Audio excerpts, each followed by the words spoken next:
Yes, son. Thank you, Mr. President. With respect, I disagree with Senator Karimi. I think we need to be fair to everybody.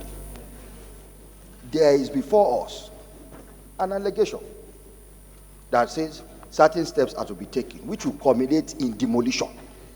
Are we saying that we should allow the place to be demolished while we are trying to look into it? My own view is simple. We should tell him to stop, and as Senator Natasha has said, start the investigation so that there is a level playing ground. Are we now going to investigate, and if we find that the minister has done something wrong, but he has then demolished? I don't think that is fair. I think what is fair is to say, stop the situation today and let us investigate. With respect, I think that is what is fair. The chairman, Senate Committee on Judiciary and Legal Matters, I was just going. My thought was in line with yours. If we just say continue the demolition, and then we start investigation, what are we? In fact, I think at the end of the day, we will be talking about. We would have buried if we would have the rest would have been buried. Do you understand? All we will be talking, we will now, it is no longer our wahala. It will now be the problem of court. Because the owners will have to go to court to go and claim compensation, do this, do that. So it's not the same. I think what she's saying, when we look into the prayers, will be that we should urge the ministers to put a hold on the demolitions. And then we set up a committee to investigate.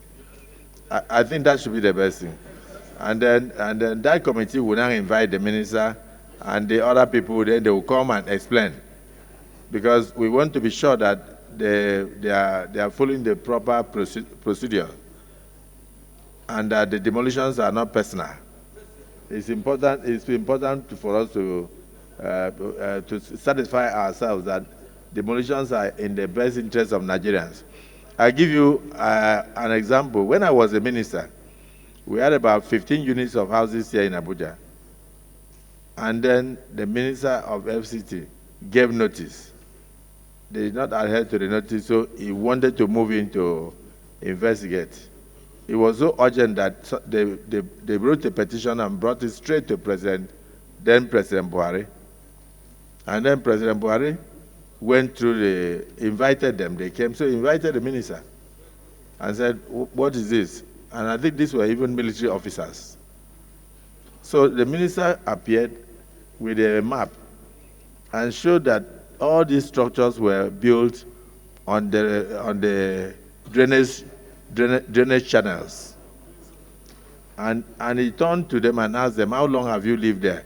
They said 15 years. And he asked the minister, are you stupid that you are causing flooding in Lukokoma? For 15 years, you allowed these structures to remain there until they brought the petition that you want to bring down their structures. Please leave this place now. This afternoon, go and start a demolition so that water can flow. So it's important that we appeal for the minister to stop demolition and then appear before our ad hoc committee that will look into this matter. For is it FCT committee? No, I want to use ad hoc committee because this should not have come to the plenary if FCT committee had handled this area. I so rule. Dismissed colleagues, the prayer is only one. Urge the FCT administration to halt the ongoing demolition of the said property. You know, it shouldn't be one property. Is there anybody who wants to couch this? Senator Lero, you have been chairman of Works. Amend this prayer so that it will be all inclusive, so that we don't go into only one property. Please.